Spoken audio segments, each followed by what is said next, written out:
ভারতের seven sisters মানে north east বাংলাদেশের ওই পাশে অবস্থিত।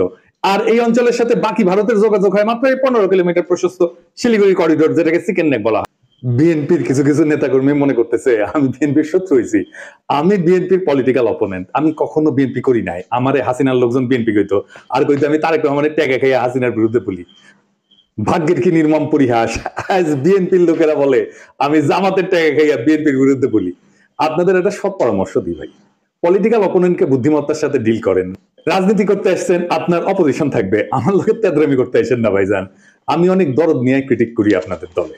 এটা যদি সহ্য না হয়, আওয়ামী লীগের যেভাবে ট্রিট করতাম সেভাবে যদি ট্রিট করতে বাধ্য হইতে হয়, তাতে আপনাদেরই ক্ষতি। আপনাদের যে ফাজলামি দেখি তাতে আমার কোনো ছেড়া যাবে না, আপনার বাচ্চারা ক্ষমতাও নাই।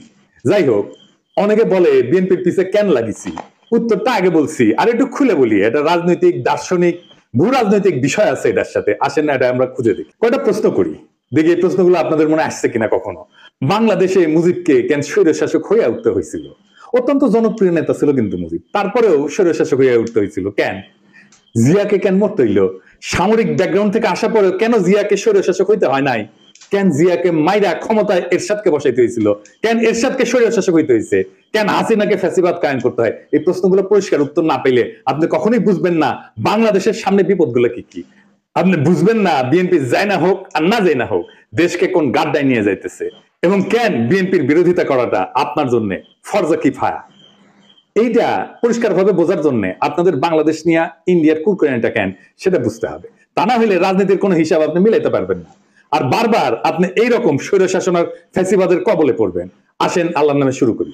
আপনি যদি ভারতকে প্রশ্ন করেন আজকের দিনে তার সবচেয়ে ঝুঁকিপূর্ণ সীমান্ত কোনটা, কে তার সবচেয়ে কৌশলগতভাবে গুরুত্বপূর্ণ প্রতিবেশী, পাকিস্তান কিন্তু না, উত্তরটা হইল বাংলাদেশ। বাংলাদেশ কেন ভারতের একটা জীবন্ত দুশ্চিন্তা, সেটা বুঝতে হলে আপনাকে দুইটা জিনিস একসাথে দেখতে হবে। প্রথমত, ভারতের কাছে বাংলাদেশের সবচেয়ে বড় সমস্যা হলো তার ধর্ম, ডেমোগ্রাফি। বাংলাদেশ মুসলমান সংখ্যাগরিষ্ঠ দেশ, এটা তো জানা কথা, কিন্তু আশ্চর্যের ব্যাপার হইলো ভারতের পূর্বাঞ্চলে একসময় মুসলিম মেজরিটি ছিল। আসাম থেকে শুরু করে নাগাল্যান্ড পর্যন্ত পুরানো ক্যাবিনেট মিশন প্ল্যানে পূর্ব ভারত বরাবর মুসলিম সংখ্যাগরিষ্ঠ অঞ্চল হিসেবে বিবেচিত হয়েছে। ক্যাবিনেট মিশন প্ল্যান কি? আসেন এটা একটু খুঁজে দেখি। ক্যাবিনেট মিশন প্ল্যান হচ্ছে 1946 সালে ব্রিটিশ সরকার প্রস্তাবিত একটা সাংবিধানিক পরিকল্পনা, যা ভারত উপমহাদেশের রাজনৈতিক ভবিষ্যৎ নির্ধারণের জন্য গৃহীত হয়। এই পরিকল্পনার মূল উদ্দেশ্য ছিল ভারতকে একটা ফেডারেল কাঠামোর অধীনে ঐক্যবদ্ধ রাখা, যেখানে প্রদেশগুলা ধর্মীয় সংখ্যাগরিষ্ঠতার ভিত্তিতে তিনটা গ্রুপে বিভক্ত করা হয়েছিল। গ্রুপে ছিল হিন্দু সংখ্যাগরিষ্ঠ প্রদেশগুলা, যেমন ধরেন মাদ্রাজ, বোম্বে, ইউনাইটেড প্রভিন্স মানে বর্তমানে যেটা উত্তরপ্রদেশ, বিহার, সেন্ট্রাল প্রভিন্স ইত্যাদি। দুই নম্বর গ্রুপ হচ্ছে মুসলিম সংখ্যাগরিষ্ঠ পশ্চিমাঞ্চলীয় প্রদেশসমূহ, যেটা নিয়ে আসলে পশ্চিম পাকিস্তান হয়েছে, যেমন পাঞ্জাব, চীন, বেলুচিস্তান, উত্তর পশ্চিম সীমান্ত প্রদেশ ইত্যাদি। আর তিন নম্বর গ্রুপ হচ্ছে যেটা বাংলাদেশ হয়েছে আজকে, মুসলিম সংখ্যাগরিষ্ঠ পূর্বাঞ্চলীয় দেশ, যেমন বাংলা, আসাম। আসামের মধ্যে হাতছাড়া হয়ে গেছে। ম্যাপে যে সাদা সাদা অংশগুলো দেখতেছেন না, ওইগুলো বলা হয়তো প্রিন্সলি স্টেট, মানে রাজা ছিল, এটা দেখায় দেন সেই রাজ্যগুলোতে সবগুলো কিন্তু ইন্ডিয়া পরে খাইয়ে ফেলেছে। আজকের দিনেও পশ্চিমবঙ্গের সরকার হিসেবে 27% মুসলমান জনগোষ্ঠী, আসামে সেটা 34%-এরও বেশি। বিজেপির রাজনীতিতে যে এনআরসি দেখেন না, তারপরে সিএ দেখেন, এগুলো মূলত বাংলাদেশের মুসলিমদের নিয়ে। মুখে বলা হয় পাকিস্তানি বা আফগানদের কথা, কিন্তু ভিতরে ভিতরে ভয়টা হইলো বাংলাদেশের 17 কোটি মুসলমানদের কয়েক শতাংশ যদি চলাচল শুরু করে বর্ডার ক্রস করে, তাহলে গোটা অঞ্চলটার ডেমোগ্রাফি বদলাই যাবে। এই ভয় থেকে সিএ এনআরসি আসামে শুরু হয়, পরে ছড়ায় পরে গোটা ভারতে। সে মনে করে বাংলাদেশের মুসলমানরা ভারতে ঢুকে এই অঞ্চলগুলোকে যদি মুসলমান প্রধান বানায় ফেলে, তাহলে তো সেই রাজ্যগুলোকে রাখতে পারবে না তারা। তো এই ডট থেকে ভারত কি করে, সে 4000 কিলোমিটার এক কাঁটাতারের বেড়া বানায়। এটা পৃথিবীর সবচেয়ে দীর্ঘ সীমান্ত বেষ্টনী, এবং এইটার এসে দুনিয়ার সবচেয়ে সহিংস বর্ডার বানাইছে। প্রত্যেক মাসে 2-3 জন বাংলাদেশি নিহত হয়। ভারতীয়রা গরু খায় না, বাংলাদেশিরা গরু ভালোবাসে, এই গরু বাণিজ্যেই ঝরে প্রাণ। ঘটনা হচ্ছে এই গুলিতে ইন্ডিয়ার কোন নাগরিক আজ পর্যন্ত সীমান্তে মারা যায়।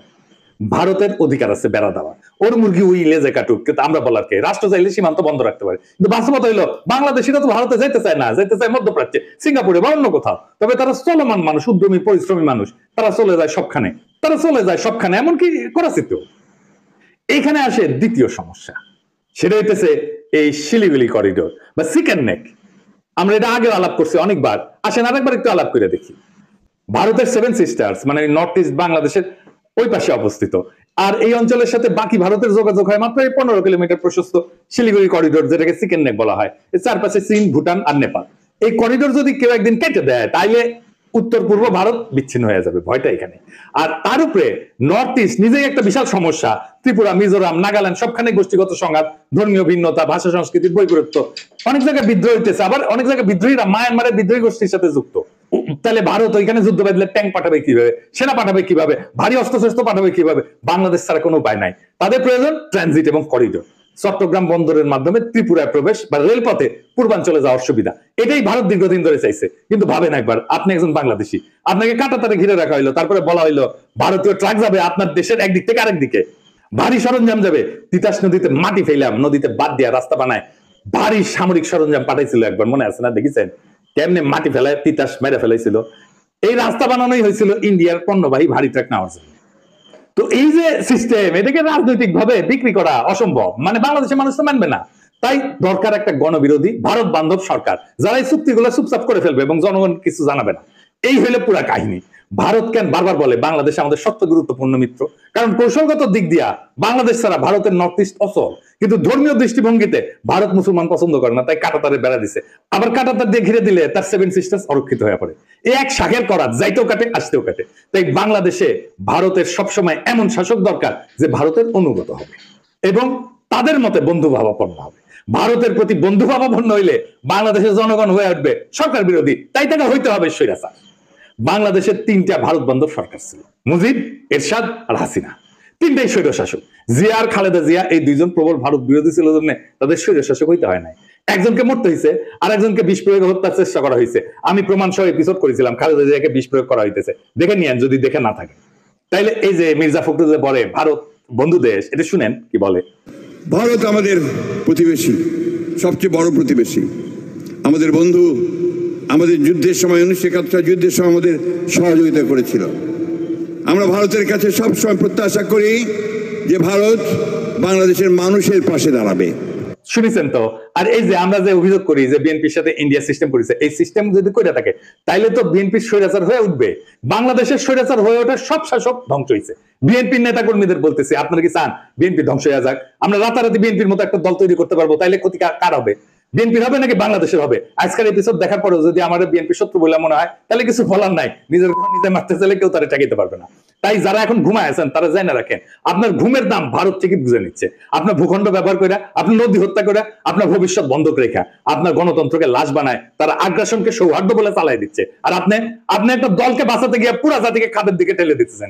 বিএনপি যদি আবারও এই খেলা না বোঝে, যদি তার নেতৃত্ব আবারও ভারতের পায়ের দিকে মুখ করে বসে থাকে, তাহলে মনে রাখবেন স্বৈরতন্ত্র কারো আপন হয় না। আপনি ভারতকে বন্ধু পাবেন, ভুল করেন না। ভারত কখনো বন্ধুত্ব চায় না, সে দাসত্ব চায়, করিডোর চায়, চুপচাপ মাথা নত করে সরকার চায়। আপনি যদি আজও সেই স্বপ্নে ভাসেন যে ভারত আপনার পাশে দাঁড়াবে, তাইলে আপনি ইতিহাস পড়েন নাই, রাজনীতি বোঝেন নাই, স্বাধীনতা মানে জানেন না। এখনো সময় আছে, সোজা হয়ে দাঁড়ান, আপোষের রাজনীতি ছুঁড়ে ফেলে দেন। যারা আপনার সমালোচনা করতেছে তাদের ভয় করেন না, বিবেকটা বরং আপনার জাগ্রত করেন। কারণ আজকের দিনে সত্য বলা মানে বিদ্রোহ করা, আর এই বিদ্রোহে যদি শেষ আশ্রয় হয়, তবে আমি গর্ব করে বলি ইনকিলাব জিন্দাবাদ।